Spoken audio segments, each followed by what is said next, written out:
Hello, আসসালামু আলাইকুম। আমি স্যামসাং বাংলাদেশ থেকে রাকিব বলছিলাম। আপনাদের জন্য স্পেশাল একটা সুখবর আছে। যা এতদিন স্যামসাং এর কমতি ছিল, স্যামসাং এখন বাজারে আসছে। ওই কি রে?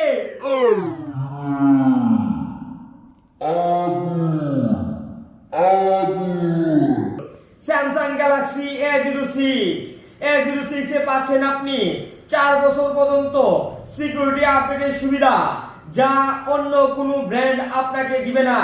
এটার বাজেট অনলি 13,999 টাকায় পাচ্ছেন, যা আপনাকে দিবে 60 FPS ভিডিও করার সুযোগ। বর্তমান সময়ে কন্টেন্ট ক্রিয়েটরদের জন্য বিশাল এক সুযোগ। 60 হার্জ রিফ্রেশ রেট সহ পাবেন 5000 mAh এর ব্যাটারি। তাই আর দেরি না করে আজই চলে আসুন আমাদের শোরুমে, ছোট বাজার, নেত্রকোনা সদর, নেত্রকোনায়।